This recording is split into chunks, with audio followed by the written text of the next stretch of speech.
Greetings, everyone. A happy new year to you. Welcome. Good to have you back. Hope you had a great holiday and New Year season. And this afternoon, I am delighted to have both the Ambassador of Diaspora Affairs, His Excellency Julian Dubois, and Peter Dieudonne, who is the PRO of the Saint Lucia Foundation House in New York.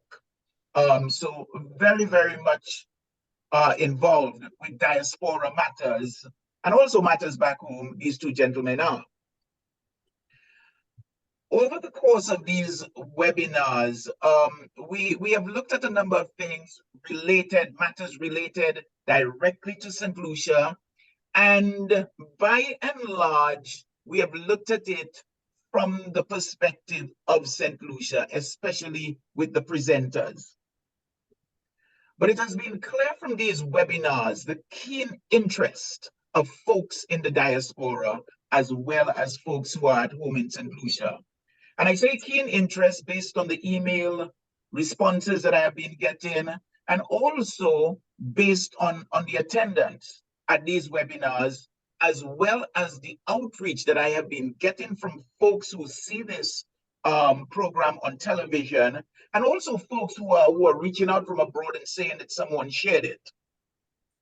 So I thought that it was most apropos for us this evening on this session to have an engagement with the diaspora, get a feel directly from the horse's mouth of some of the challenges and also some of the possibilities, and really for us to work towards forging greater synergy that will work for the benefit of Saint Lucia and for us as well, all as Saint Lucians overall.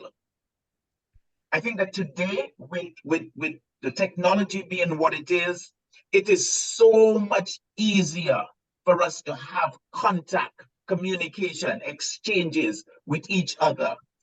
And sometimes the technology, in fact, not sometimes, generally the technology is moving faster than the bureaucracy can keep up with. And especially the bureaucracy that exists in small island states like Saint Lucia. And that, I believe, is one of the challenges that both diaspora and folks at home experience and have to contend with. So I think that today can be a great day, a great session of just exploring some of these matters, seeing what comes out of it, because generally there are ways of solving whatever the challenges are. So with that brief introduction, I am going to first of all invite Peter to just share some thoughts, some insights, both from a perspective of diaspora and also from a perspective of that broader sense of being Saint Lucian. And Peter can speak to it from a position of being someone Saint Lucian living abroad. And then we're going to have that juxtaposed against the ambassador now sharing, not just from his perspective of being Saint Lucian, but also from that broader official and administrative standpoint. So with that said, I'm going to invite Peter in. And as always, I want to remind folks that both panelists will speak for somewhere between 10, 12, 15 minutes or so.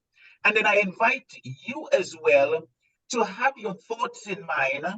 And you will recall that today I decided to just enable the chat only so that everything will be in one space. So just go ahead and post whatever comments, questions, observations, well wishes, whatever it might be that you've got in the chat, and then we'll take them on as we normally do. So with that said, Peter, it is my pleasure to welcome you to this 11th episode of I Am Lucian. All yours. Kirk, thank you so much for the invitation. And, I'm happy to be here. So thank you. I want to say good day to everyone who's here. Ambassador, good day to you, sir. I've had the privilege of speaking with you and even having you on my show. So it's nice engaging with you again. For people who do not know me, my name is Peter Dieudonne. I am based in New York City. I am the current PRO of the Saint Lucia House Foundation, as well as I am a member of Watch Radio NYC, based again in New York. And I am the proud host of a show called Bouillon, which airs every Sunday from 7 p.m. to 8 p.m. on Watch Radio, and we go via Facebook. First of all, let me just talk about my position as the PRO of the Saint Lucia House Foundation. And we ask the question, what is it that the Saint Lucia House Foundation does? What is it that we're responsible for? And the first thing that we do as a house, as a foundation, is to try to bring together all of the Saint Lucians within the diaspora so that we can all be in one, we can all be sing together and kind of have the same idea and the same vision in terms of how do we help our Saint Lucian brothers? How do we help people in different parts of the world, Saint Lucians? The Saint Lucia House Foundation, we've done a lot in terms of trying to bring together individuals, not only within the tri-state area, but also in like locally, St. Lucia as well, try to get them together, if there's an issue happening, if there's a disaster, we step in, we try to help. If there is, for instance, when in 2020, thereabout when COVID hit, we know people were struggling. So we collaborated with the government of St. Lucia and we undertook this telethon where we raised a lot of money just to help locals. People can also come to us if they're in dire need of something. So the underprivileged, the unfortunate, they can reach out to us and they can always email us at info Saint Lucia House Foundation and we will get back to them. We'll of course look into it and see what your needs are and how we can help you. So our goal at the Saint Lucia House Foundation again is to bring Saint Lucians together and also to be able to help Saint Lucians back home who need help. One of the things that as PR I'd like to do is to kind of educate people more about what is that we do and how we can help. Because a lot of times, even right now in New York City, that people, and in the tri-state area, people are not aware of what the foundation, what is that we do. And one of the goals that we're doing is now kind of doing like this outreach program. I on Bouillon, we had the president come on about 2 months ago, just to talk about some of the things that the house does, right? Just to kind of get people into the mindset of what we do and how we can help. Because sometimes we think there's no help at hand, but then it's only because we don't know. We don't know where we can go. And that's what we're trying to do now, to educate people and tell them some of the things that we do. In terms, I want to look at my other role as well with Bouillon on Watch Radio. Watch Radio, undertake a lot of charitable causes. I just last year, mid last year, we decided to help one elderly home, and then we moved it from one to all of the elderly homes. So we kind of sent about one commercial bin to each home, elderly home in Saint Lucia, and we shipped I think it was about 20 or so wheelchairs to homes in Saint Lucia to help people.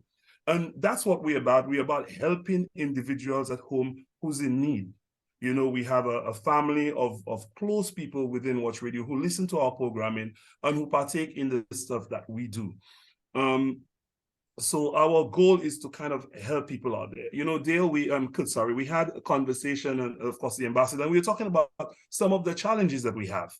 In terms of making donations to Saint Lucia, I remember we just did a donation of 180 plus tablets to schools in Saint Lucia. But that was challenging because first of all, to ship it, we paid to ship everything.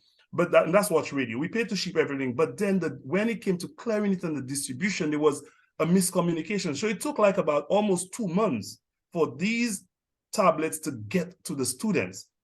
So these are some of the things that we have to work around, the red tape. I know there is the National Community Foundation. I know there's also the Saint Lucia Social Development Fund. These organizations, they help. But we need to kind of also assist them in terms of kind of taking out some of the red tape in terms of how they do things. We talk about people in the diaspora, they want to send money home, they want to help their family, but there's a lot of bureaucracy, there's a lot of red tape. You know, imagine you're trying to set up a bank account, and then they want to know, you're not taking a loan, but the bank want to know what is it, how much money that you make. You know, they want a job letter.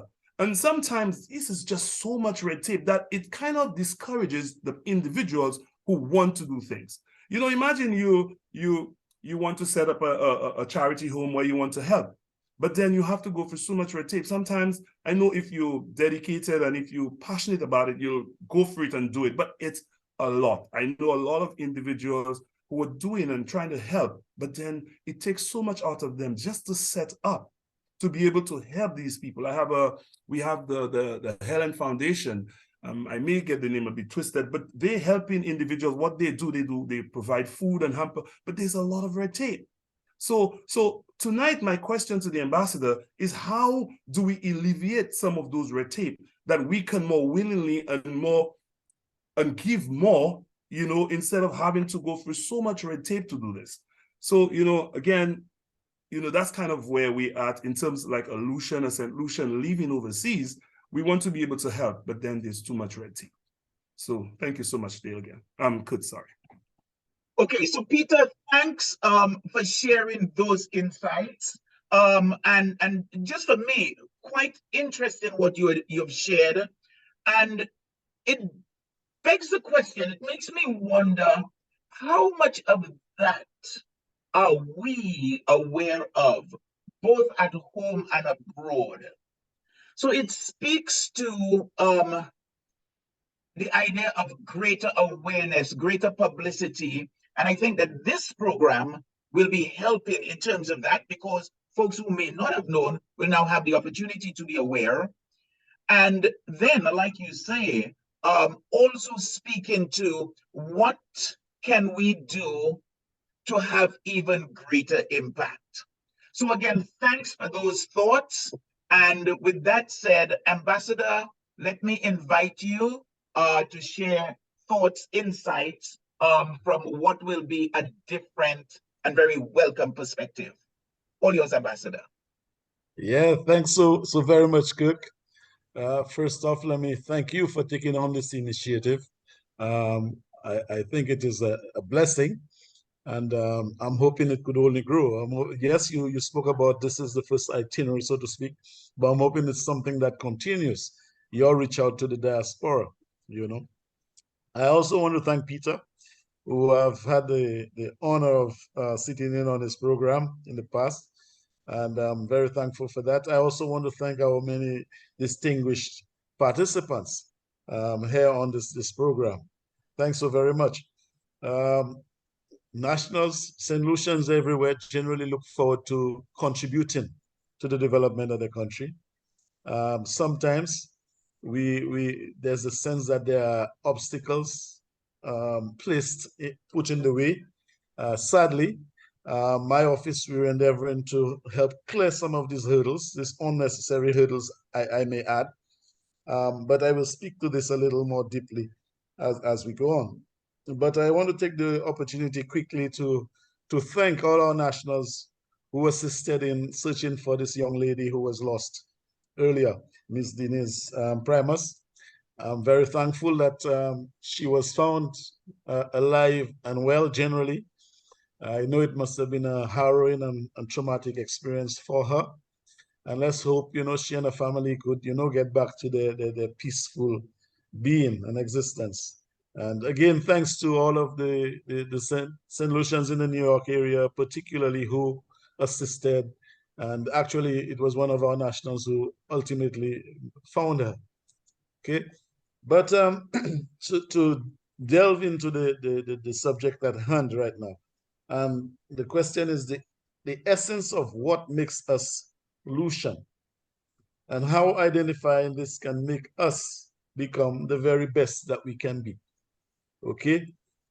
Having had the good fortune of working in the diaspora as a consul general in the past, and you know, interacting with our nationals, I can claim to have had first-hand experience of a lot of the challenges that our people face up there.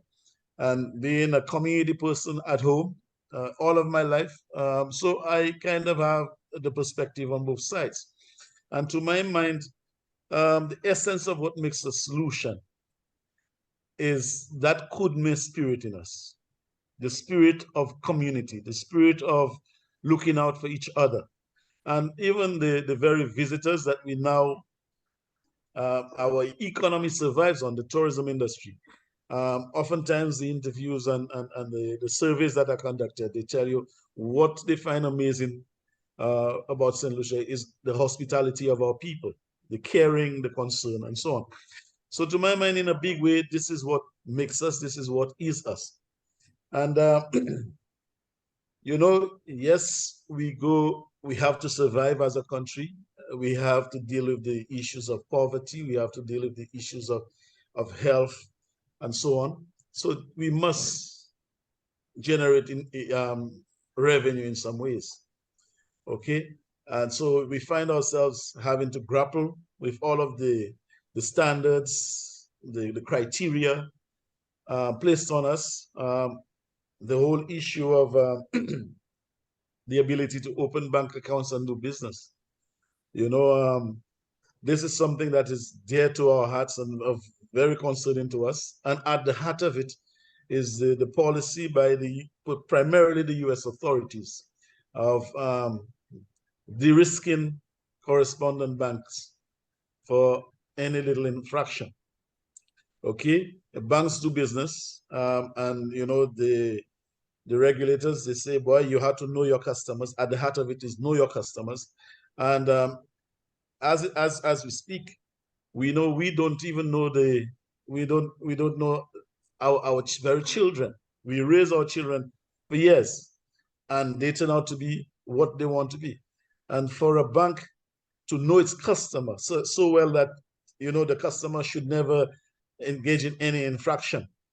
And they're very quick to impose hefty fines. So oftentimes the correspondent banks, because the banks in St. Lucia, the banks in the region, to do business in the US, if a businessman in the US, you have to find a bank in the US who's willing to engage. And if you do not have a correspondent bank, a businessman cannot, say, make a payment to a US firm and vice versa. And these are the challenges. So they ask for all of these, they set this criteria. It is challenging. I know my research have revealed, I mean, we're looking to address this, say, from a CARICOM perspective. The thought is that this has to have a diplomatic solution.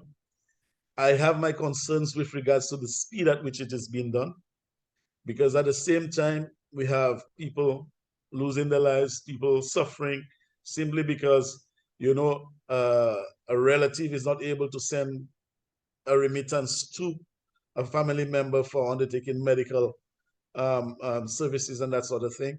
So it is a real serious challenge.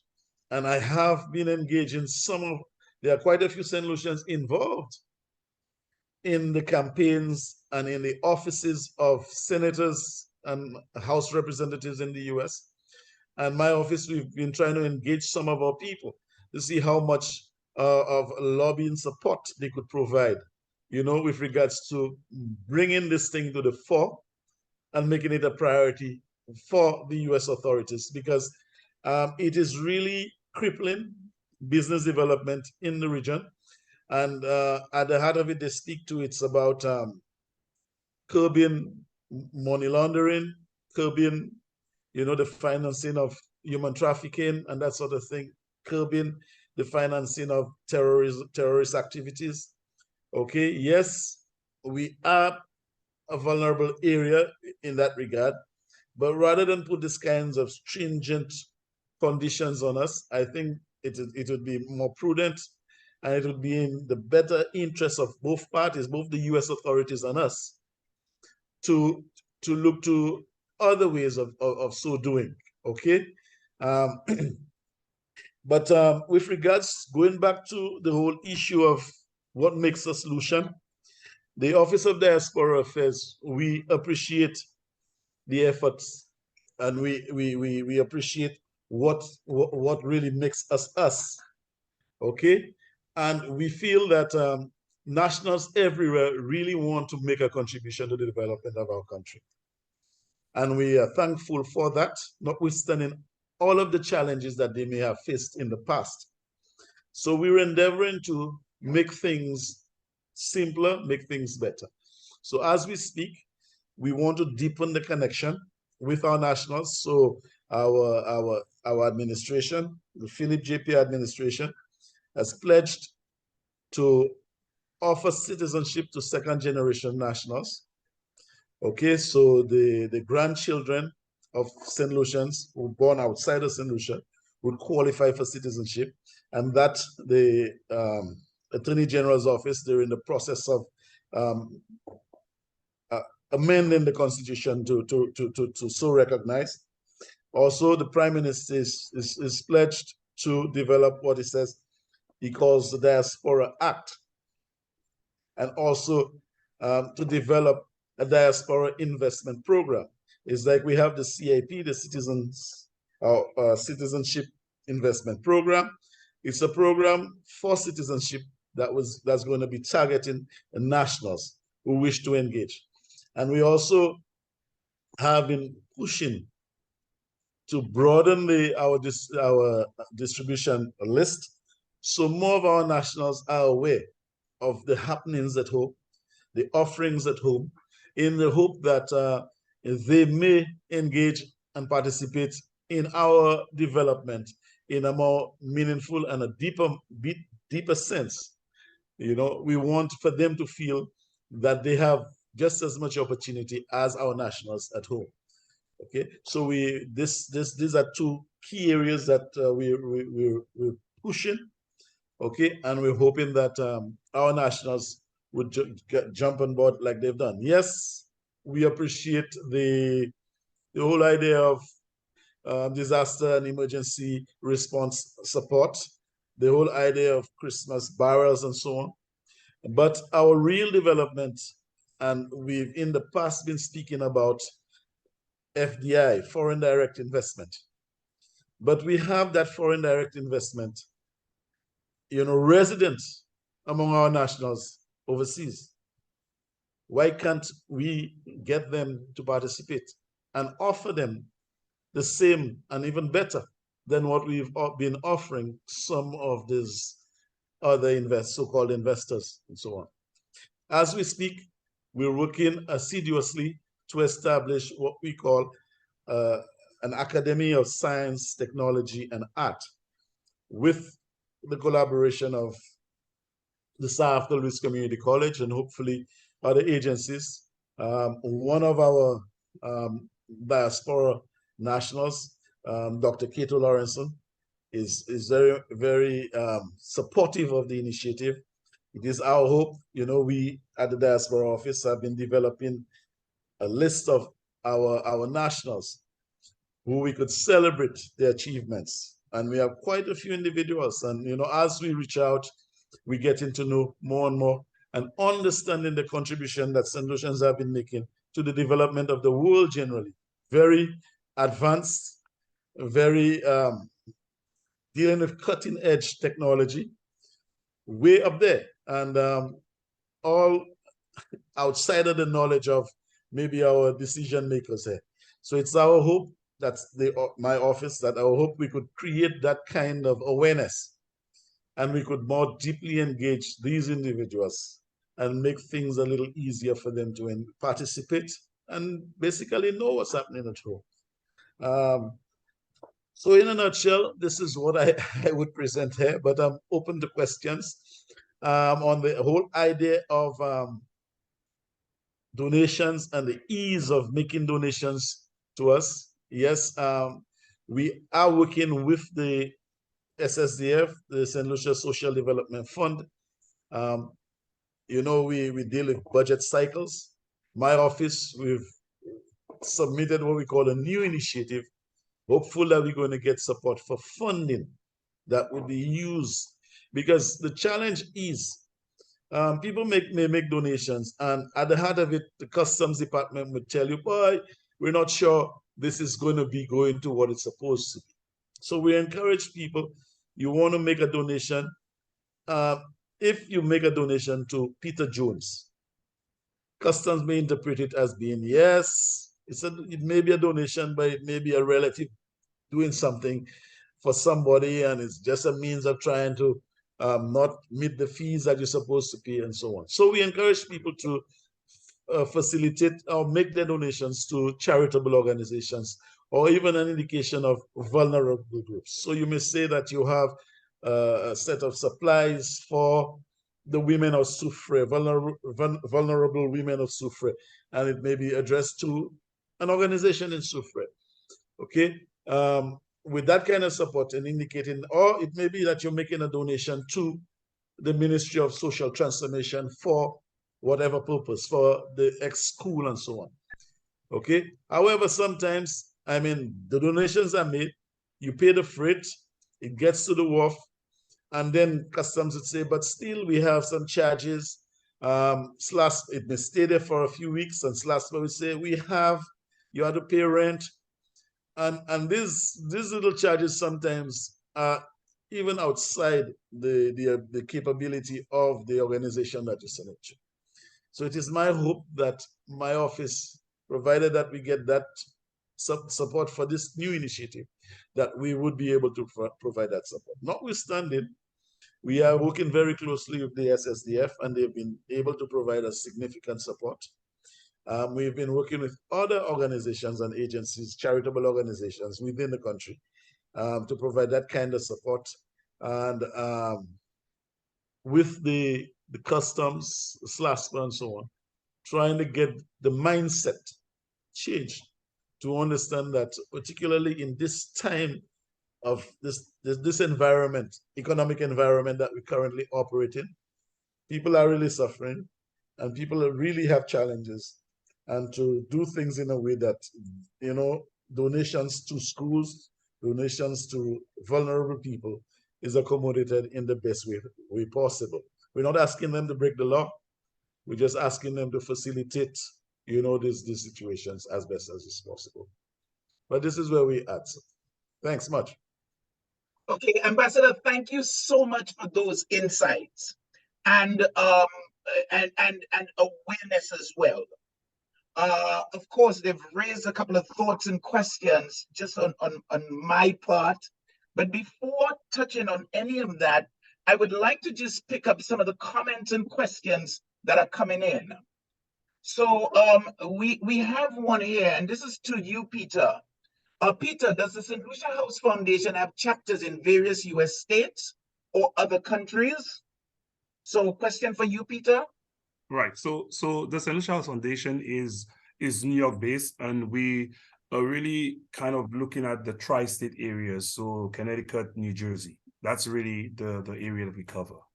Other states do have different Saint Lucian organizations as well, similar to the Saint Lucia House Foundation, responsible for doing certain things. Okay, so thanks for that, Peter. There is another question that came in. How do we raise awareness? And this came out of your presentation, Peter, where the whole matter and issue of awareness came up.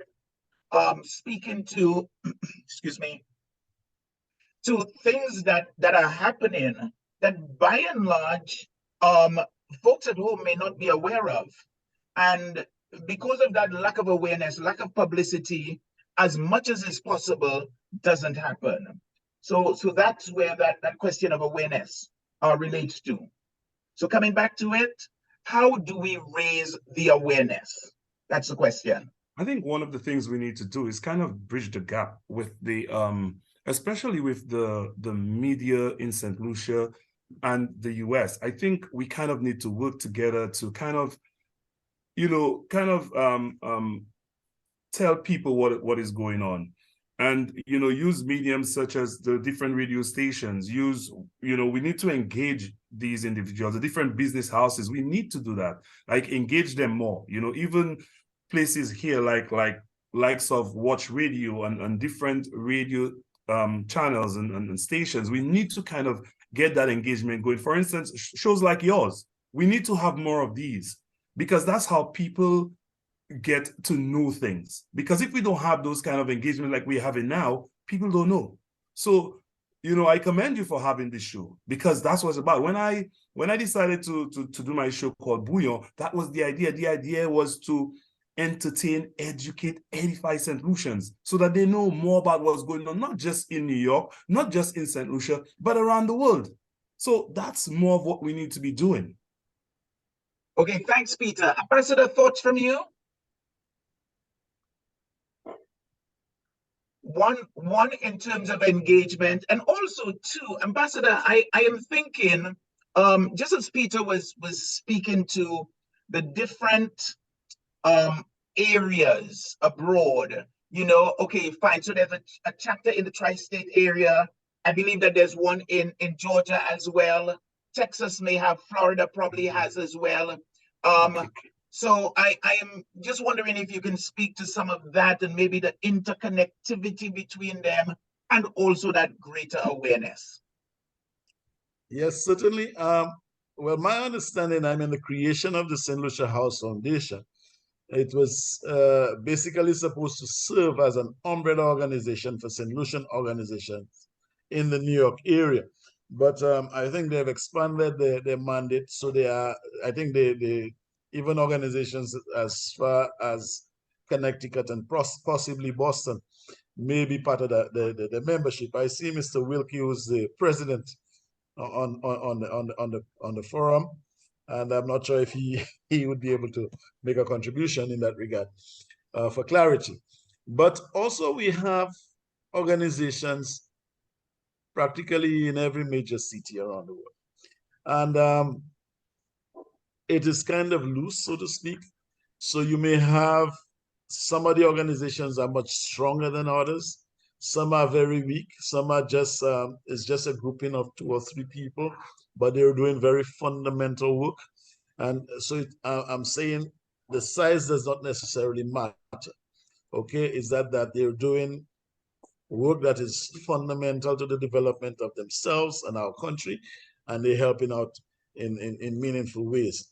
My office, we just towards the beginning of December, we sent out a little survey sheet to the various organizations that we have contact information for. We know we do not have contact information for every organization. It is our hope to build a registry of these organizations, and we're so doing. Because our hope is also to provide some support with regards to building their own organizational capacity.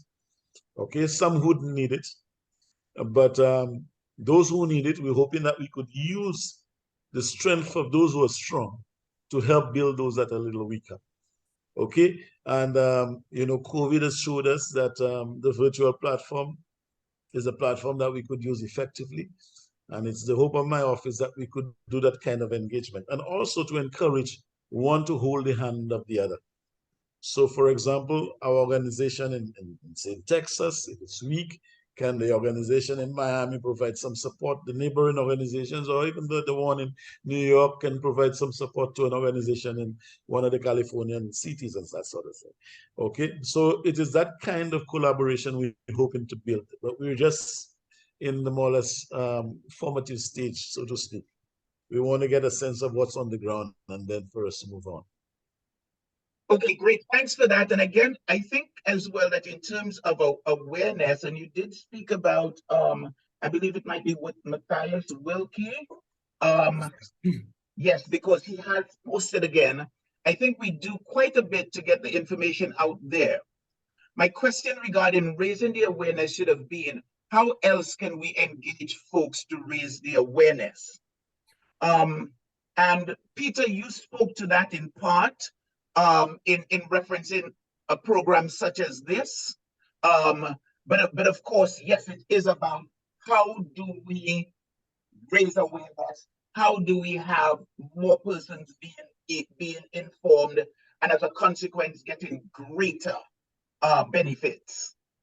If I may, give me the opportunity, can I just say this? I also think that it's not just for organizations, but it's also for individuals. Because I think we as individuals, we as Saint Lucians, we need to play our part. you know, we need to also come out and tell people about the things that are happening, right? Instead of waiting for a particular organization to do it, we as individuals can do it. You know, what I'd like to see, like, for instance, the comptroller of customs to come out and have a program, talk about some of the things that are available. These are the engagements we need. We need the ministers to come out. And, you know, I know we, a few months ago, Ambassador Dubois, we had the town hall. That's a good way of coming out and talking to the people, talking to Saint Lucians around the world of the things that are going on within Saint Lucia and also outside of Saint Lucia that's affecting Saint Lucians. So if we can get the different ministers, the different ministries to get involved in these discussions, I think it will go a long way in helping to educate people. You know, sometimes we only talk about the political aspects, but what happened to the economical stuff? What happened to the economics? What happened to the health? What happened to other things that are affecting people? Sometimes we're just too political. Let's talk about things that we can do to engage each other and to help each other move forward. Okay. Well said. Yeah, Thanks for that. well, yes, Ambassador. All yours. yeah, I must say that is the intention of my office. And the reason why we intend to host at least 4 of what we call our virtual diaspora engagements, where we bring the experts on the program to speak to issues of relevance to the diaspora. That's from the local standpoint.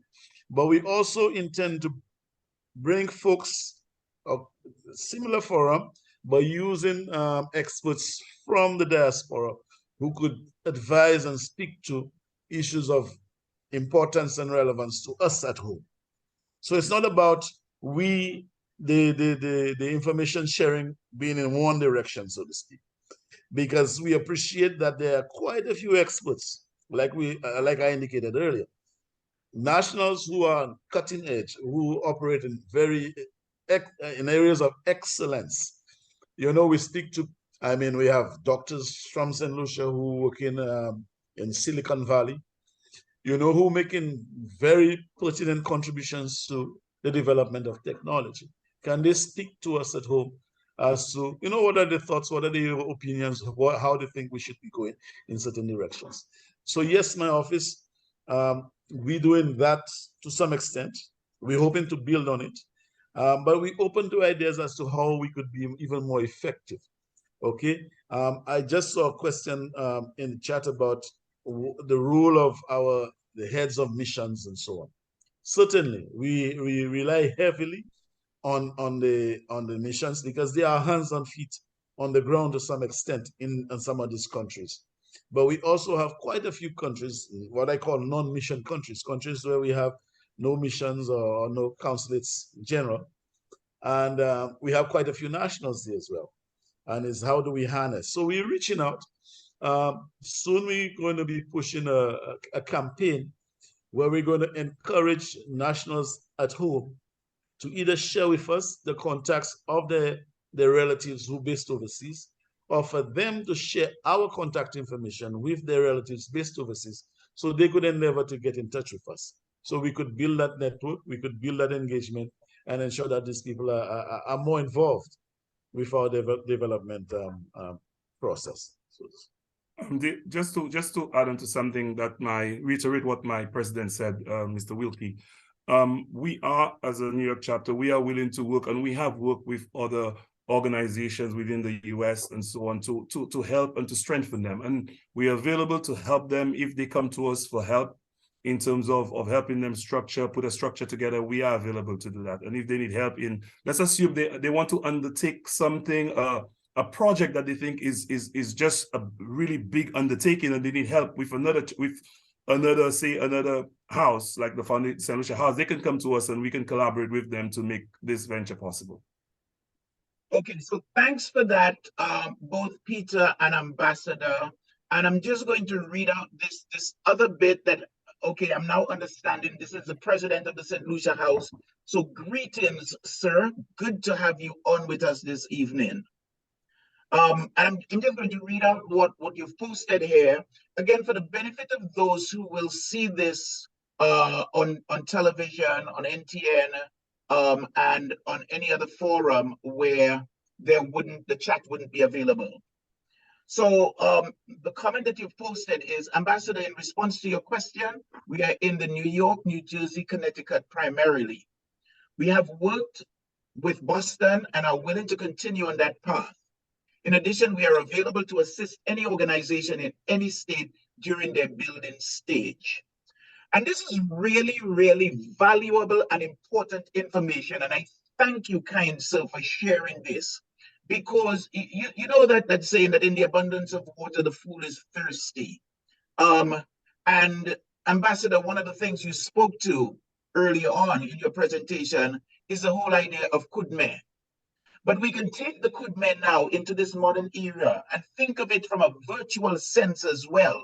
So coming back to the point that you were making about engaging with locals, with folks at home, in terms of contacts for relatives abroad, or vice versa, them passing it on.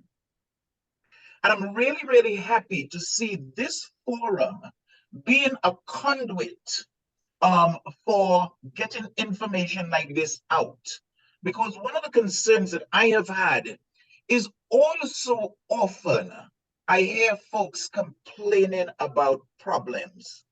But in response, I generally will say to folks who complain, please don't tell me the problem. Start by telling me the solution you propose, and then tell me what problem that solution seeks to address. And I want to invite all of us as Lucians to really adopt that approach. Let us be solutions oriented rather than just harping on the problems. And if I just extend on that, one of the comments and concerns that has come up is that whole idea of moving things. You know, how do I make the connection to getting something to someone who is vulnerable, someone who is needy? And again, if we take customs as an example, and this is not to pick on them, but customs is the guardian of generating revenue in terms of imports. So they have an important role to play in allowing government to continue and to execute its mandate. However, we must find a way of humanity, of really getting beyond the smart man mentality. Like, let's not try to fool the system. Let's work with the system, because in the end, we're only undoing ourselves. So I think that it's important for us to develop a greater sense of trust, caring, responsibility, etc., and truly be each other's keeper. And if we really strive towards this, I believe that a lot can be accomplished to really alleviate many of the challenges that we face. So just thought that I would add that bit in. And let me just pull back up here to a comment that came in a little earlier. And this one is about banking, a really, really vexing and pressing matter for us. And the question is asked, Ambassador, regarding the banking situation, is there any OECS country that's faring relatively well with this issue? Or are we all currently pretty much in exactly the same boat? And how strong is our collective regional voice?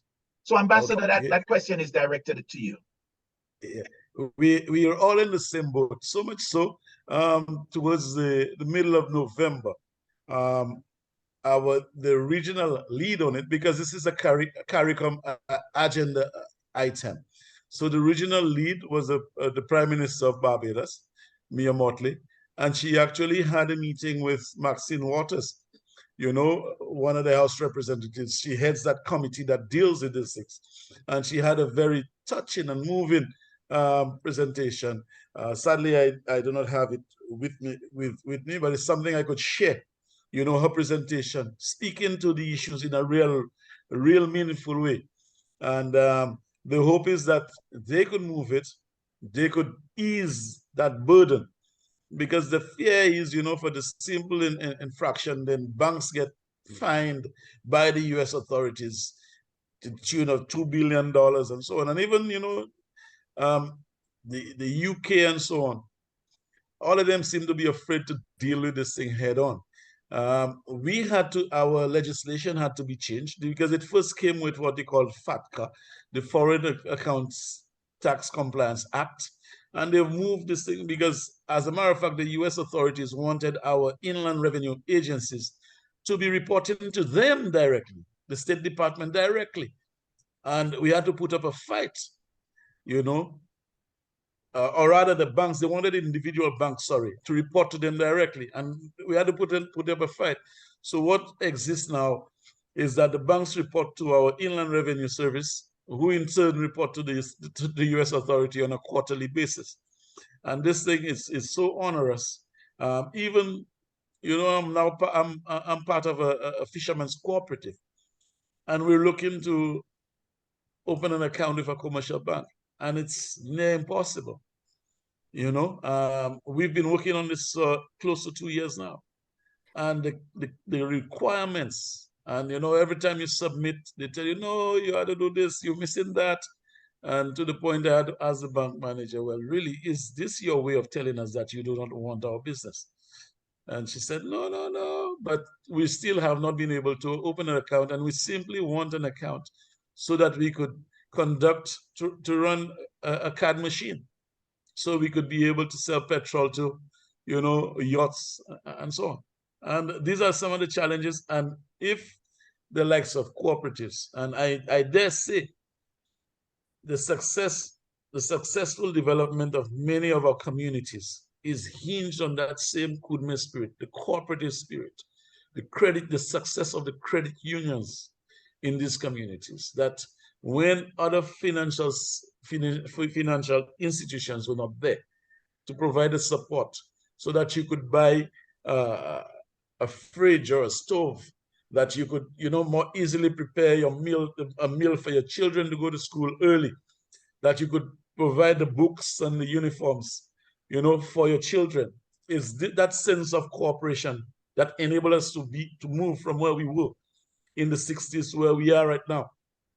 Okay, and to my mind, we kind of forgetting that. Many of our young people seem to be forgetting that, and we have to re-inculcate that spirit, because this is what has us where we are. Okay, and I'm happy that a lot of the people are nationals overseas. This is what they also remember. This is what they grew on. This is what made them, and that spirit is still inculcated in them, and they're willing to come back and share it.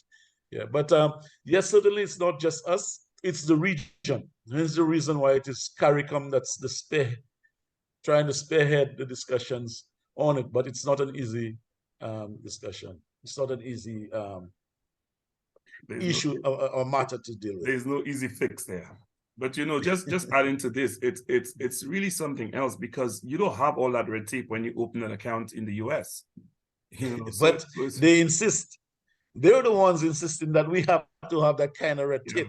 Yeah, because good. I mean, you have a gentleman, a farmer in the country, is getting a little payment, say from one of the stores, Massy stores, he sells his produce. They tell him, you need to have an account, so we pay to your account or whatever. He goes, they ask him, you have to have 2 forms of ID. The gentleman is in his 60s or higher. He don't travel, he don't have a passport. He don't drive, he doesn't have a driver's license. He has a national ID, and that's it. And he's tied. He can't open an account because he doesn't have 2 forms of ID.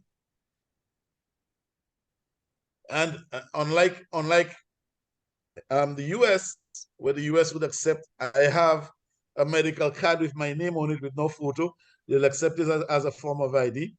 I have some, you know, an employer's card just with my name with no photo, they'll accept it as, we don't have that here.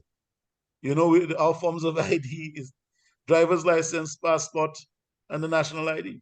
And these are some of the challenges that we have. Yeah. So thanks for those insights, gentlemen. And it brings to mind a webinar that we had a couple of months ago, in which I had outreach from John Jacks, who I see is on right now. So John, great to have you on. And again, that diaspora contact, John had an outreach to me because of what I had been sharing on the program. And together with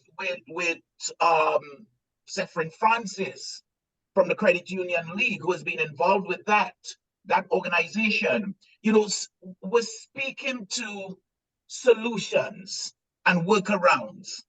But it also begs the question when one looks at the ease of doing business in the US versus the obstacles to doing business that exist for us. And it really begs the question, nous c'est avec Liverpool. And even as we look to shift the conversation, we look to shift the methodology. How can we, as John has been speaking to, use blockchain technology, have greater interaction with our credit unions? We also are going to need some sort of diplomatic intervention, because then do we then get consideration of, well, we're trying to work outside the system? And I raise this question because really it is for us as a people to really bring our collective creativity together to find solutions to the challenges we face. And I'm really delighted at the way this discussion is going, because it really speaks towards that.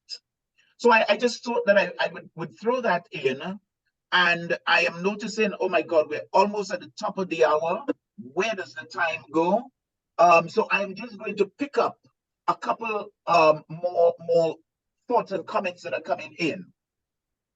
Ambassador, a moment ago, you spoke towards that interaction with Maxine Waters, Prime Minister Motley, and possibly some other Caribbean heads of state. If you've got a link to it and you share it with me, I will be happy to share it with folks who are on my mailing list. So at least we're getting that information out there, because it all is about getting the information out. Yeah, actually, John just shared it on the chat. Fabulous, fabulous. Thanks, yeah, John.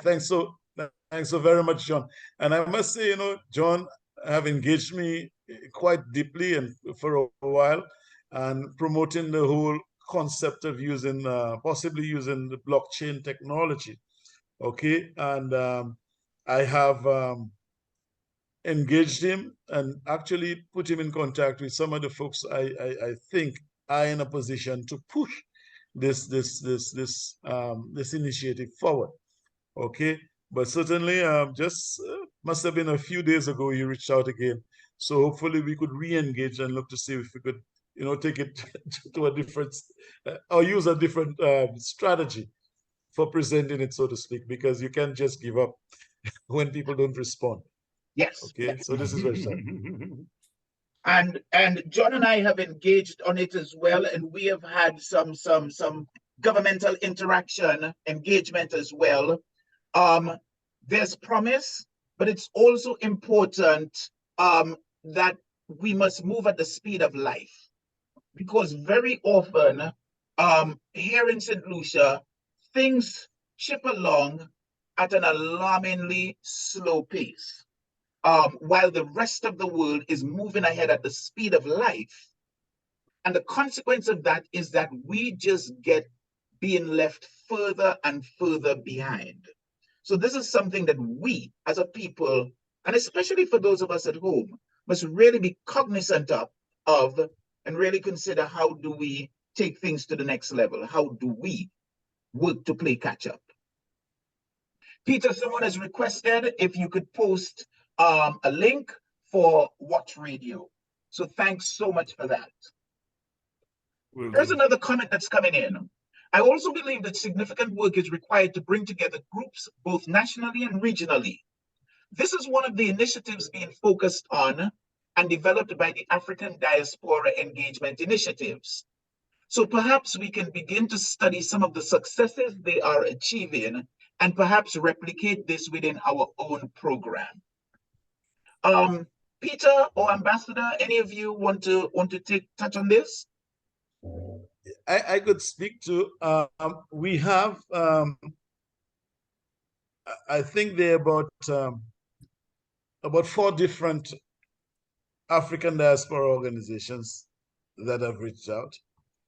And we have tried to, or we have engaged some of them. The truth is, researching these organizations and confirming which are authentic, which are, it's a bit of a challenge. But certainly we do not close our eyes or turn our backs on any such initiatives. But I must say we are in discussion with 2 of them right now. We have engaged with 4 of them in the past few months. But actually dealing with them in a fundamental way, we haven't, because we're still kind of researching and trying to confirm, what's best for us, so to speak. Okay, thanks for that, Ambassador. Peter, any thoughts? No, I just think before we can engage with any organization, we need to research them thoroughly, just to make sure that they are who they are and who they say they are, and to make sure that we're doing everything in the right way. So I leave that in the capable hands of the ambassador and his department. Okay, thanks for that. I just shared a link to ouraddi.org. I don't know how many on this program, and certainly folks who will be listening on, are familiar with the Africa, Dr. Arikana Chiomkori Kwa. She had been the African ambassador to the African Union ambassador to the United States. She is very vocal. She has brought a lot of awareness to matters related to our race, to the Black race, challenges that have existed. And also, we will remember, I think it might have been from 2 years ago, maybe 2019 was it, where the president of Ghana spoke to the year of return. I know that there are folks here in Saint Lucia who have been to Africa, been to Zimbabwe, been to Africa House, spent time with her. And there is quite a move afoot right now for everyone of African descent across the world to come together for greater impact. And again, they're looking at opportunity in Africa. But I think, like the point was raised earlier, how can we use some of those best practices that are working for them to also benefit us? And again, it is about collective endeavor. I often think that the only competition that we have, very often we think of others as being our competition. But I take the position that the only competition I have is from myself. Am I willing to think sufficiently, to think broadly enough, to think outside the box? In fact, I ask myself, what's a box? So it is in that us challenging ourselves that we can really have deeper growth. That, again, like I say, is collaborative. Okay, if I may add, Sure. Again, we rely heavily on our diaspora folks who may be in touch with organizations who may have better grounded information and knowledge of some of the agencies we engage. And as we speak, and one of our diaspora nationals is engaged with some of an African organization which is looking to promote trade, okay, within 3 African countries. And having understood what they were doing, he's endeavoring to engage us so we could look to see how best, we could, as a country, Saint Lucia could be part of this, that discussion, and look to see how best, we could engage to promote trade and exchange within, these 3 African countries and Saint Lucia. So it's not about closing the door or anything, but it's just doing things in a systematic and cautious way, so to speak. Fabulous. Thanks for that information sharing and insight, Ambassador. And again, wow, the value and the benefit of communication and information sharing. You know, Dave, just to say a little bit on what you just spoke about, how we have to start thinking outside the box. And I remember one time having someone on my show, and she said, it was Deborah, but she said, if your dreams do not scare you, then you're not dreaming big enough. And that thought or that sentence just resonated with me, because, you know, we have to dream big enough, and it must scare us. You know, it's just like if we're doing something and we're comfortable with what we're doing, that means we're not growing, right? To grow, we have to actually push ourselves and be uncomfortable with what we're doing. You know, to get us to that level, if we're just doing the day-to-day thing and it's the regular thing that we're doing, that means that there's maybe a stagnation of growth. But when we start to grow, we start to put ourselves in a position that we feel a little bit uncomfortable, but we know what we're doing is right. So sometimes we need to take ourselves outside of the comfort zone and push ourselves just a little more, or just a little bit. Thanks, Peter. And I think as well, even as you speak to stepping beyond our comfort zone, I think that we can push even further beyond that uncomfortable place through resources. So if we know who I can call on, who can I reach out to, that I am not sure how to do this, but I know that I will get meaningful and positive support there. I will get insights, etc.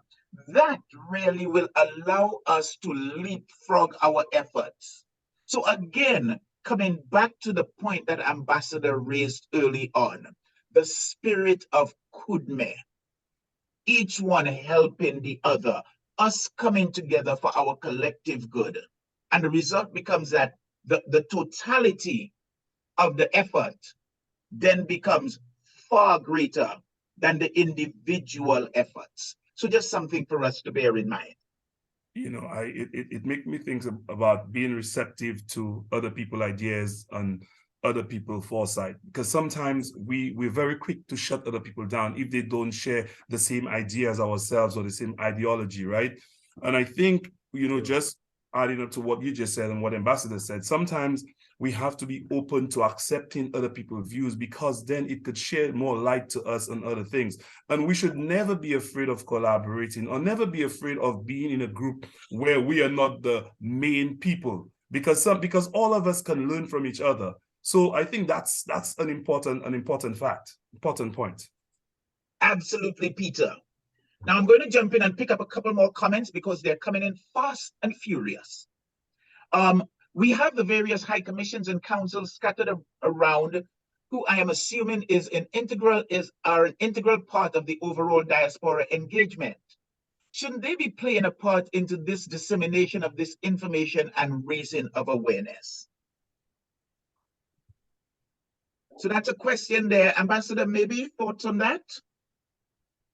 Just hold on. I kind of lost the question there a little bit. Oh, Can okay. you just... I'll repeat.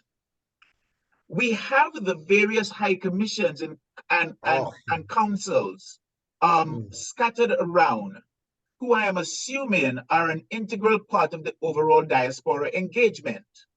Shouldn't they be playing a part in this dissemination of information and raising of awareness?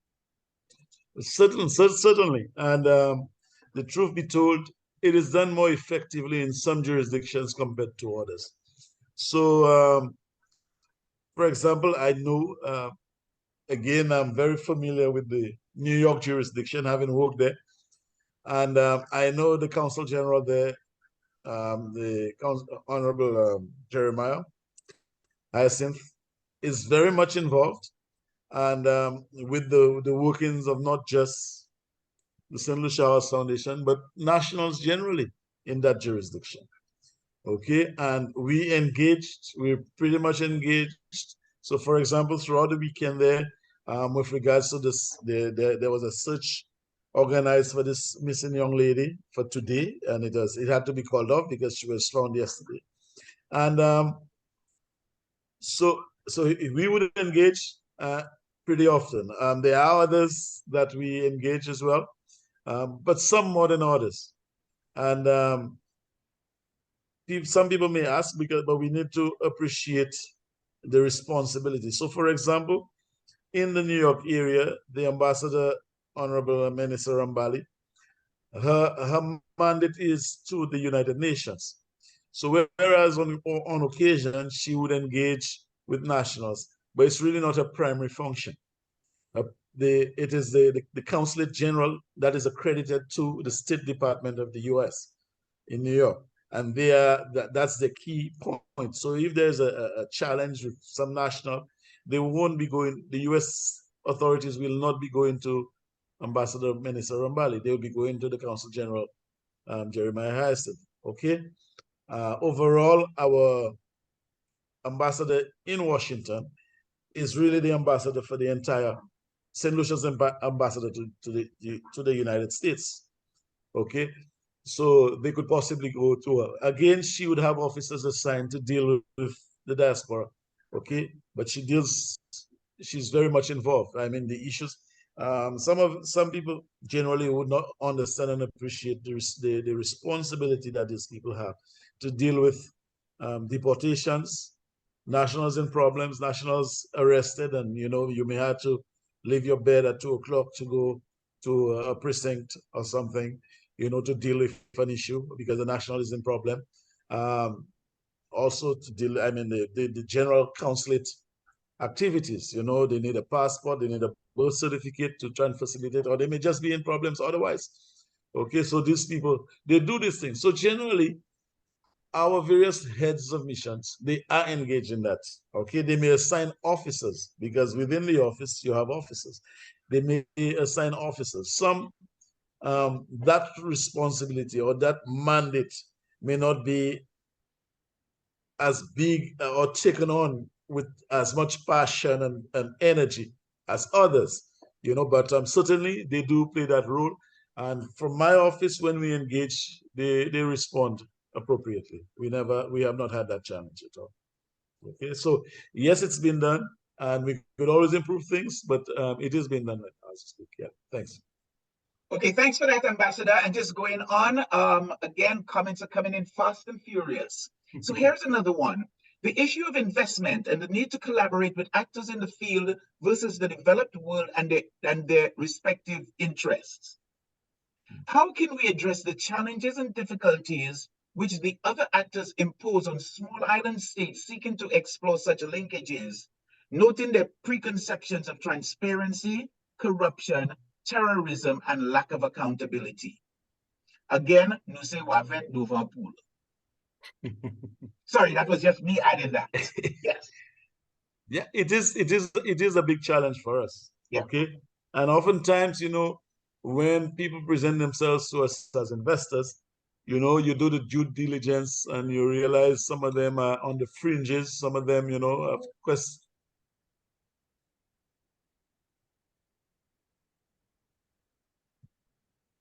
Did we lose you, Ambassador?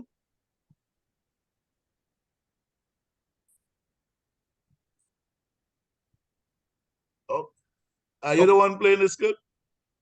No. So we lost your sound. Okay, look like it's coming from my. Sorry, sir. Anyway. Yeah, my apologies. Devices might have chipped in. Yeah. Yeah. So it is really a challenge. And again, my office recently, we were in discussions with, for example, a young lady who has had significant experience working with the WTO. Okay, a Saint Lucian lady. And she's primarily into, how you call it?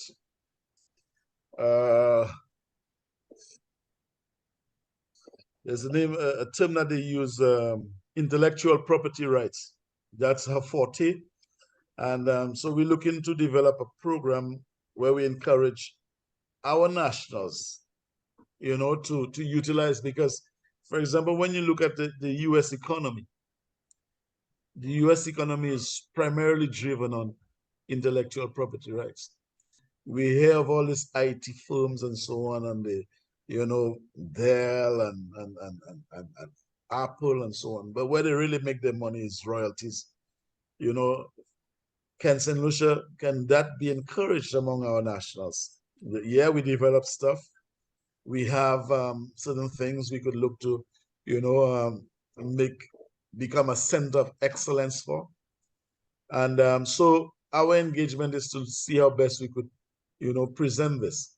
The Creole language, is there a way that we could take ownership of the Creole language and get it registered as some of our as our intellectual property or some aspect of it, and so on?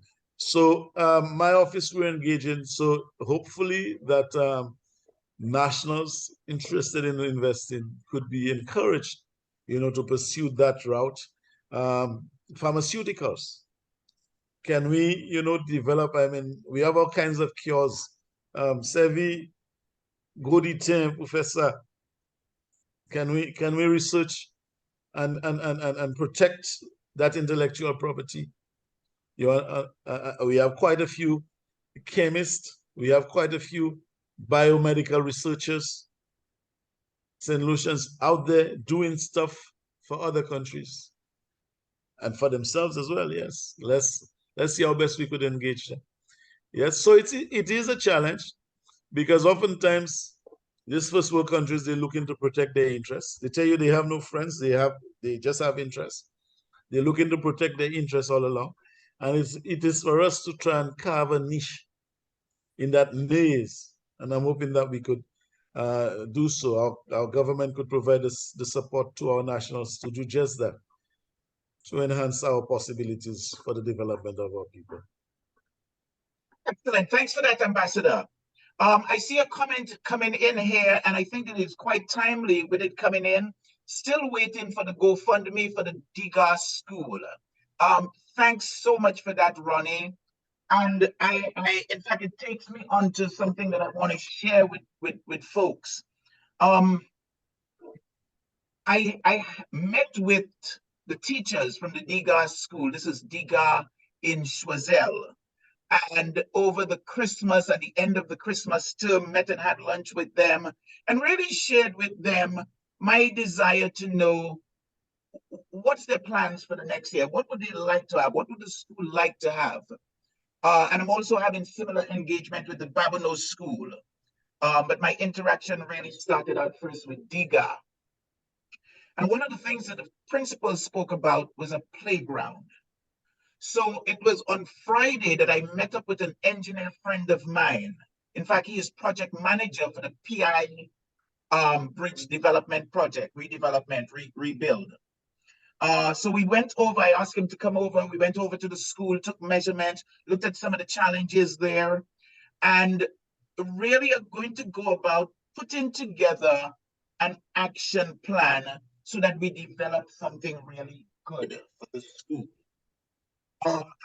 To invite folks to assist with that. Now, as we look at St. Lucia, remember I was speaking about really seeking to be proactive rather than reactive. All too often, we find ourselves reacting to challenges. But one of the beautiful things about improved education is that it is truly proactive. So for instance, in speaking to the principal about what does she hope to see as benefits coming out of, for instance, a playground being built in the school, she spoke to one, the fact that more than one student asked for this when asked what would they like to see and what would they like to have. Then she also spoke to the deeper impact of it now engendering caring, sharing. She spoke to it alleviating some of the aggression that comes out in the children. So look at how now we are making an investment in our future. And when we speak to, for instance, matters such as crime, etc., those are just manifestations of challenges that are not addressed in the early stages, maybe because we haven't had the capacity to do it. Government resources are limited. So for me, I want to take the next year working on this, being a conduit, coming back and sharing with folks. This is what we have done. This is what your contributions have gone towards. So Ronnie, in terms of that GoFundMe, I will be reaching out to you. And I have other folks. One colleague of mine, past classmate, has promised 10 laptops. Kirk, I have some laptops sitting in my office that are not going to be used. In 2 years' time, they will be dumped. And really, I see this portal as being an avenue for creating that connection, to creating meaningful and positive impact in the society that is not just a handout, but rather is a helping hand. And I will be continuing to report on the impact of these interventions. So I just wanted to share that with folks. And just before jumping back in, I also want to share that I've been asked, and I made mention of it before, about pictures, offering photography, and a number of folks have been reaching out. I'm happy to share that it has taken me over a year, but I have finally been able to get my Etsy shop opened. And I am going to be launching, I'm looking to launch, and I had shared it before, I was hoping that it could happen for this coming Independence. I am on target to have that happen.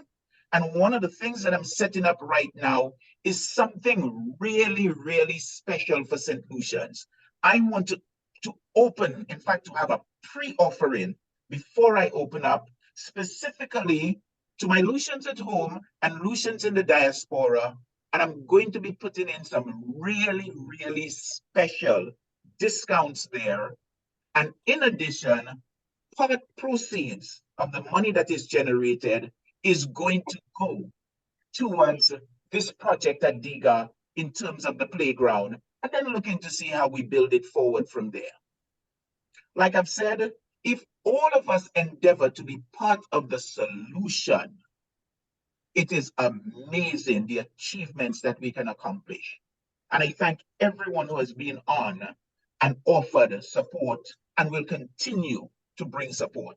So I just wanted to take a moment to share that information, and we'll follow up with email and some videos, to say more about this. So that has been my public service announcement. It's a big forward. That's great. That's great, man. That's great, Chris. It's always good to give back. And with the Saint Lucia House Foundation and of course Watch Radio, these are some of the things that we do. We give back, and we always engage individuals in trying to help people back home. And we'll be happy to partner with you to help any organization in Saint Lucia that you see fit to help. We'll do our part as well. I'm just putting that out there. Fabulous. Thanks for that, Peter. And one of the things that I will be working at, in fact, the question was raised, the awareness, the publicity. I am going to want to spread this news far and wide. Some of you will remember a video that I shared some time ago with Marcus. That young lad, 8 years old, who started out by saying, when a visitor that I took to the school asked, "What do you want to be?" She asked the class, "What do you want to be?" And this one kid said, "I want to be a professional gamer." Then he said, "No, I want to be Prime Minister of Saint Lucia." And then he said, "No, I want to be the President of the Caribbean." And I thought, wow, how poised.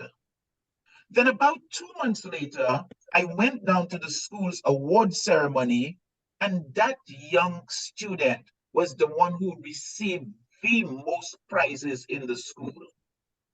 Now, I say that it is incumbent on all of us to help nurture and support not only his dream, but the dreams of so many others. So again, just sharing that. And Peter, thanks. And I thank everyone else who is going to bring support to the table on this. Okay, so picking up a couple more points. I'm aware that politics plays a part in the advancement of our agenda. However, several important developments have already taken place, and one initiative was established under the last administration. That is a resources group, which was significant due to its focus on the diaspora, the professional expertise on the panel, etc. This was perhaps one of the most significant appointments during the course of my many years in the diaspora engagement. This may also assist the ambassador in his development of our agenda. So I want to thank that attendee for sharing this information, because it is so important for us to recognize that beyond the politics, we are all Lucian, first and foremost. Yeah. If I may Yes, Ambassador. speak to this issue. Okay, yes, sadly, when I assumed office, there was not really a proper handover, so to speak. And I am still trying to grapple to confirm what are the terms of reference of this resources team and what was the nature of the engagement. Okay, my intention is, just thinking, or based on the casual nature of it, my intention is to establish some kind of organization like this, but it's to organize it in a way that it is proper and sustainable. And on exiting this office, this structure would be in place, and it would be just automatic to roll it over. Okay, but as we speak, I have very little information from within the office as to what was the terms of reference for selecting these individuals. What is the nature of their engagement? I have not reached out to them, but I have not heard from them. I shouldn't say I've not heard from them. I did hear from a couple with issues. Okay, issues that I don't want to discuss here on the show, but issues of challenge to me. So the intention is to reinstate or organize some kind of organization like this or team like this, but with proper engagement and proper guidelines, so to speak. So I know what exactly they're engaged in, and it would be structured in a way that on my exit from this office, that whoever assumes the office would know clearly what this team is about and how they engage the people, and what exactly do they do, for the office. And these are some of the outstanding reasons why I have not you have not heard about this resources team. Thanks for that, Ambassador. And I think that this point that was raised really begs the question of where are we going as a people? Again, I come back to the point of us being Lucians first and foremost. And maybe it's time that civil society may be the ones that have to do it, maybe just a group of caring individuals who come together, and let us start to look at what's our development plan? What's our 10-year, 20-year, 30, 50-year plan? And how do we engender continuity?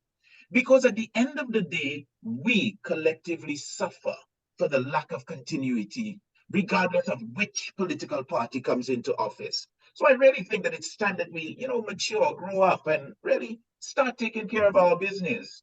We already see how they ain't doing it for us, and they don't really care about us. So we must really be not just our brothers' keepers, but our own keepers. So just thought that I would share that as well. Now, here's another, and I'm going to read this one out, although Ambassador did pick it up. But again, for sharing with our broader audience. Here is someone reaching out and saying, I am interested in the advancement of sciences in St. Lucia. Nelly, thanks so much for that.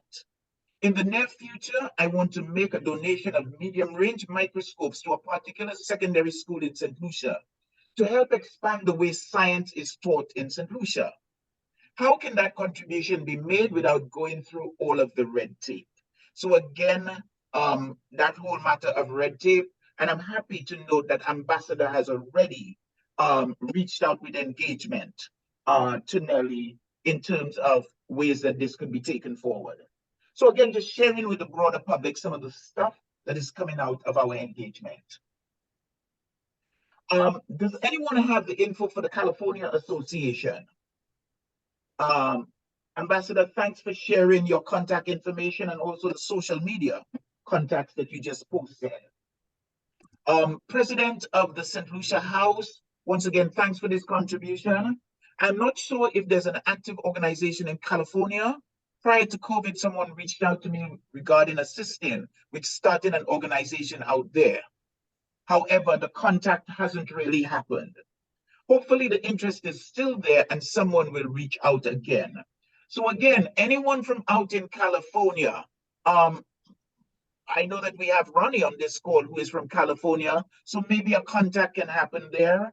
And again, great to see the connections that are happening. I'm always happy to facilitate.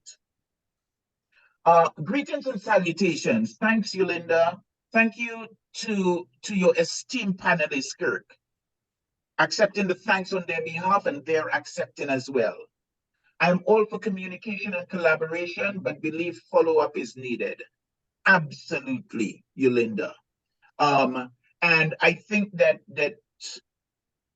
once we have follow-up, then the results and the impact will snowball, because in a lot of instances, we hear folks saying, I didn't know. So really, it's incumbent on us to work towards that.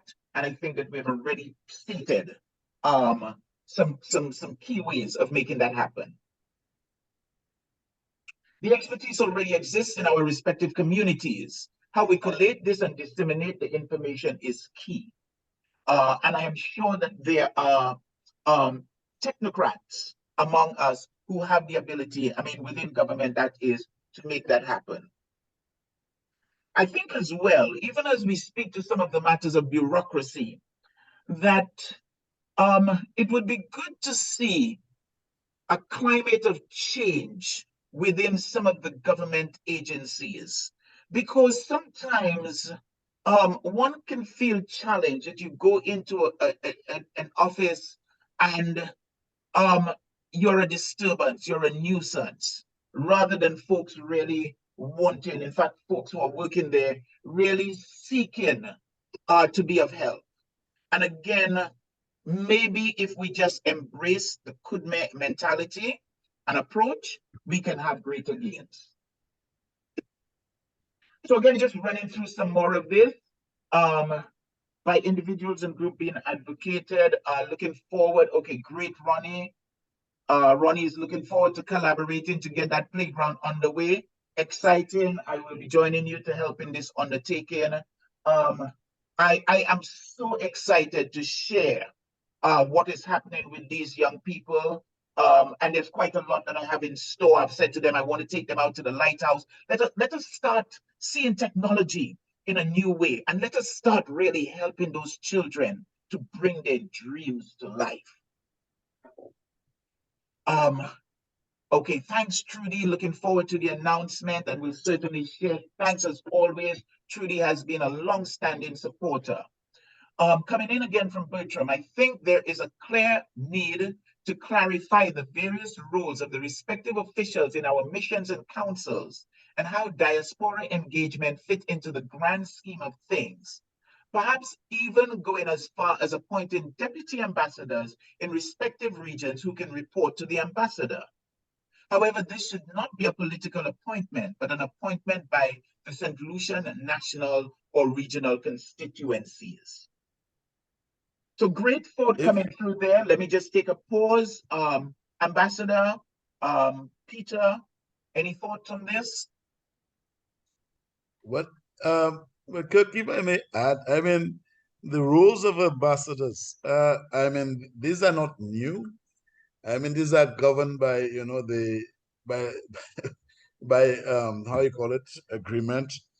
And so just like the ambassadors of any other country to our country, they have their roles. And similarly, our ambassadors and consul generals would have their roles. Yes, you may have a greater focus in some area than others. So, for example, you know, specific at some point in time, a particular mission may have a tourism promotion desk or an agriculture desk or cultural desk or cultural attaché, whatever you want to call it. There may be different areas of specialization and so on that may be the focus at the time. But generally, the roles of the ambassadors are quite, are quite clear and stated and enshrined in agreement.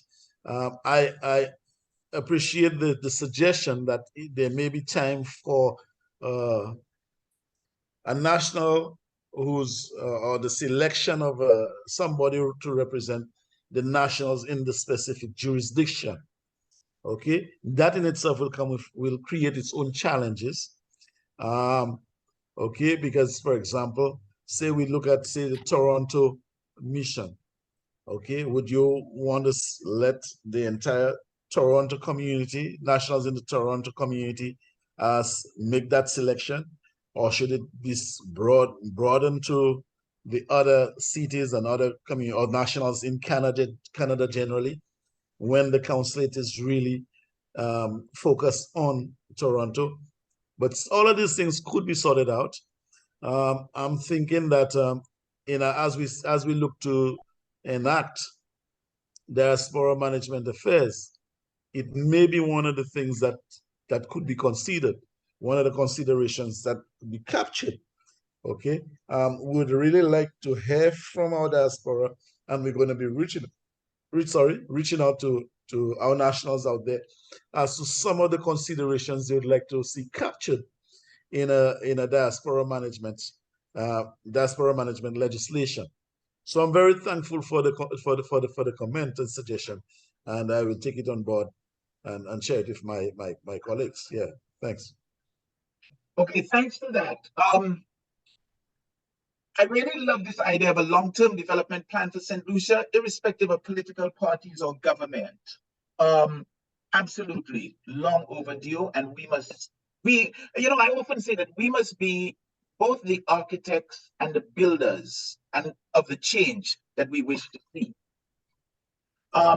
John, thanks for your ongoing support. I'm in New Mexico and happy to collaborate. I am already knocking on John's door, and John has graciously opened up and said, Kirk, let's make it happen.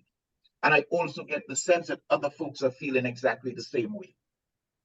Ambassador, thanks for this share. Contributions like the above to my office are most appreciated, particularly as we look for consideration for inclusion in the Diaspora Management Act. Again, just speaking to what the point that I just raised.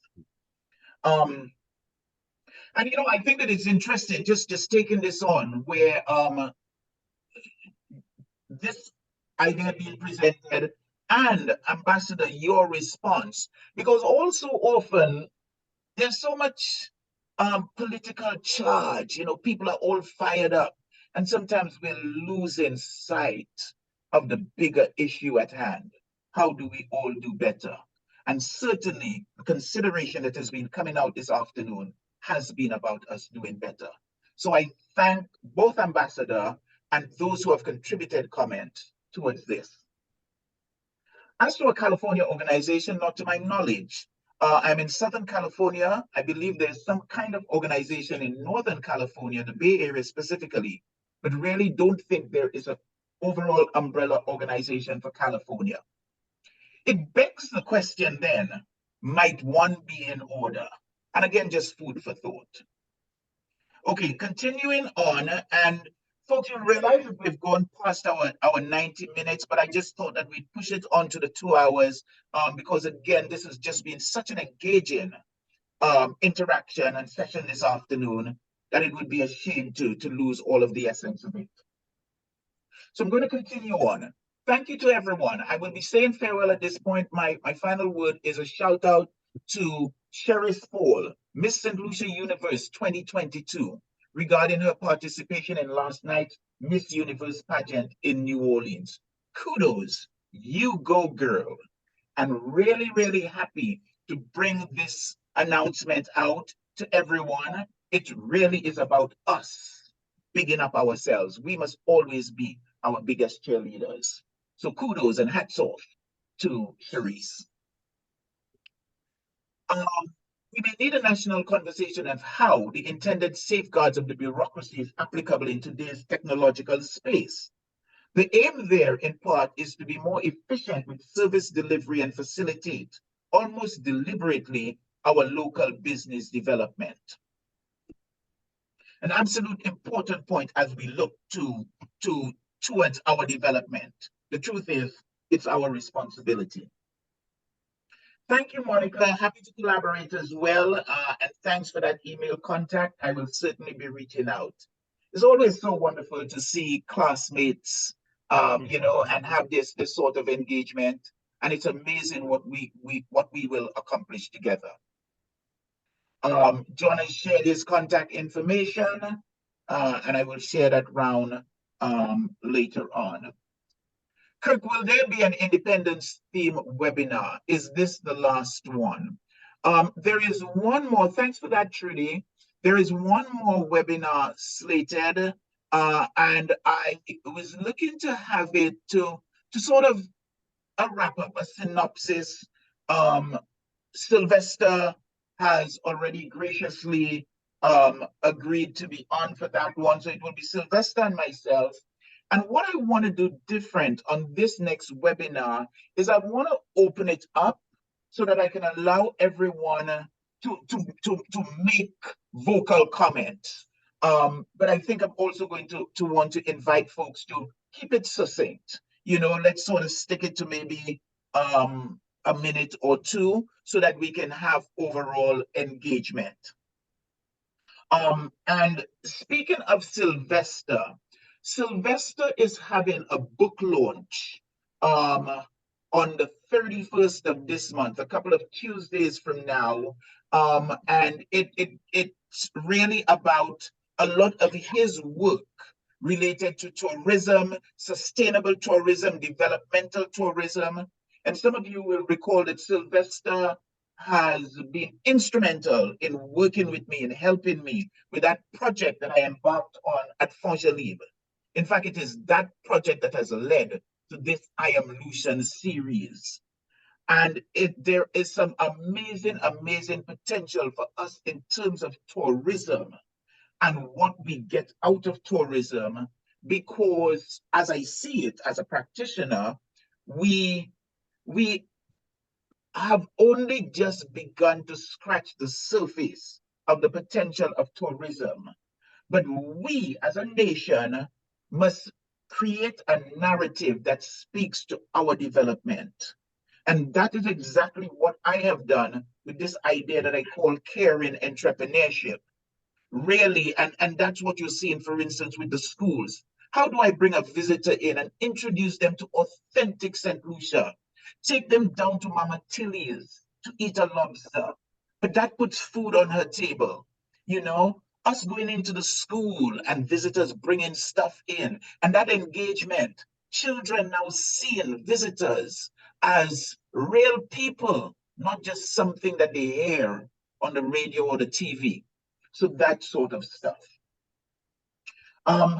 Thanks for the conversation, and I have to leave the webinar. Bertram, thanks for being on. Yes, it's 9 p.m. in the UK. So really, really thanks for sticking on with us.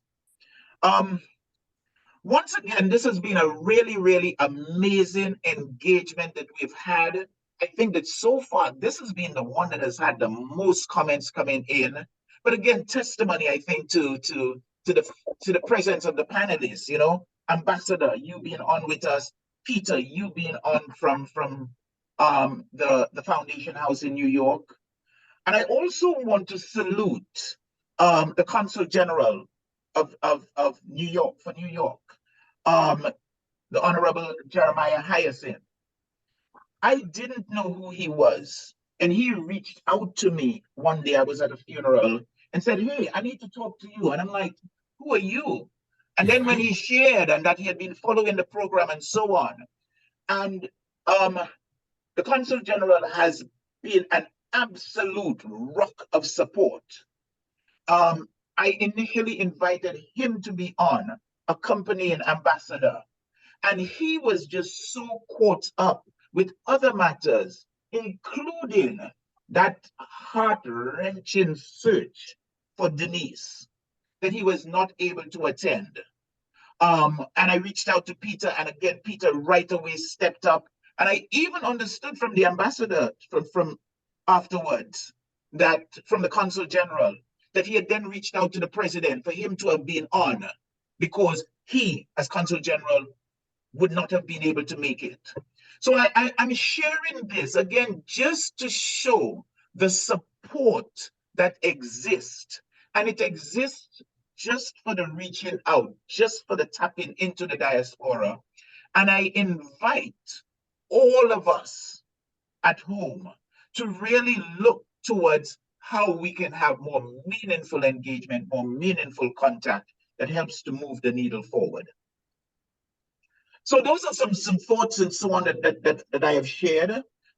Let me invite both Ambassador and Peter, just to come in and share some more thoughts on how we have gone today, what your thoughts are on this, what has come out of it, and how we continue to move the needle forward.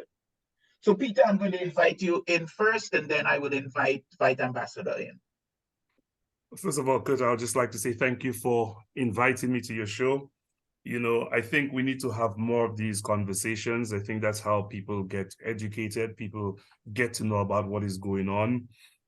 In terms of the Saint Lucia House Foundation, I want to say to individuals out there, to members of the diaspora, as well as Saint Lucians who in Saint Lucia and other countries, I want to say that we are open to, if you have a situation and you want to reach out to an organization, you can reach out to us. You can reach us at info@stluciahouse.com. Feel free to send us an email. We respond to all our emails. We are here to help. We are here to unify our different communities within the diaspora, or individuals within the diaspora. That is our goal, and also to bring together Saint Lucians to help them to further develop our Saint Lucian people. Again, like I indicated, I'm part of the Watch Radio station in New York, and one of the things we do is we reach out to not just Saint Lucians but people around the world. We help Saint Lucians. We've been very much involved in assisting people who are underprivileged, unfortunate people. We have been in that position where we can help them, and we have done that. So I want to say to individuals, feel free to reach out. We have programming. If you're knowledgeable about something and you want to talk about it, you want a forum, you want a medium to present it out there, feel free to reach out to us and we can have that conversation. Because I know, one of the things I regret the most, Kurt, here is I did not make arrangements to have this broadcast actually go live on Watch Radio today. And, that's a regret of mine. I should have done that so that it would have at least reached even more persons. But, there's room, there's future endeavors, and we will get to do these things. And I'm hoping one day that I can invite you and you'll accept to be a part of Buyo, to come on the show and talk, let's have a conversation, So, but I want to, again, thank you. I want to thank everyone who's been here, who's been listening. And, if there's anything that we can do at the Saint Lucia House Foundation or even Watch Radio, please feel free to reach out to us. Thank you again. Thanks for that, Peter. Thanks for your invitation, and I graciously accept. Great. looking forward to it. And just to share with folks, Peter and I go back quite a ways. Gosh, Peter, from those days at The Voice when I was coming in with my flyers and always looking to promote something. And here I am a couple of years later, still looking to promote something, but now for the broader good of Saint Lucia. Ambassador, and I have to share as well with folks, Ambassador and I go back, oh my God, from those days at St. Mary's where we were classmates. So a long time ago. It's just, that's correct. And it's just so lovely to now be in a place where one can have interactions with persons who we've known all our lives, and now really feel good about making meaningful contributions, making contributions which in our day, oh my God, imagine where we could have gotten if we had some of this, but we're paying it forward. So Ambassador, I invite you to share some thoughts and, some closing remarks. Yeah, thanks much, Kurt. And I want to encourage you, to reach out to myself, my office, and other folks like Peter, Matthias Wilkie, who's the president of the Saint Lucia House Foundation. All of these folks could speak authoritatively on matters related to the diaspora and how it contributes to the development of our country. I must say, one takeaway from this discussion for me is the commitment of nationals to continue playing that part with regards to the development of our country. I'm very elated about the interest expressed and shown by the very nature of the questions that were asked and so on. Also, the whole idea of possibly a long-term development plan being discussed. I have made a note. I know for a fact, generally we're guided by the SDGs, but notwithstanding, I think we need to etch our own niche.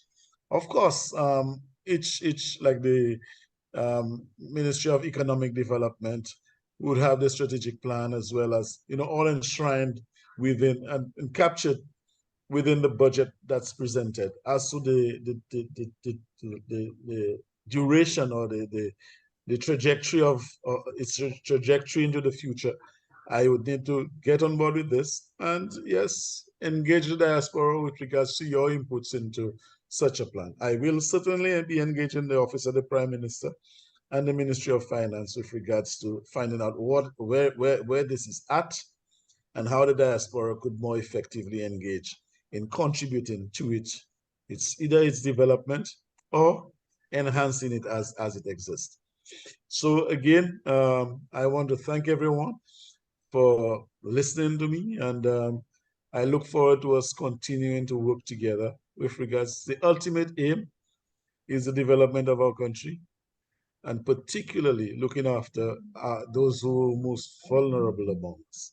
So with this few words, thanks again, and I look forward to your next engagement. Thank you so much, Ambassador. Peter, once again, thanks to everyone who has been on and to everyone who will tune into this in whatever form, whatever medium. Just saying thanks for hanging out with us as we continue to explore what is the essence of being Lucian and how, recognizing that essence, how we can use that to help us to be the very best that we can be. So with that said, here's wishing you a great rest of your afternoon, morning, evening, night, whatever time it is when you're engaging with this. Have a good evening, everyone. Yeah, thanks much, Kirk. All right, Thank you. Bye now. All right, Peter. All right, good.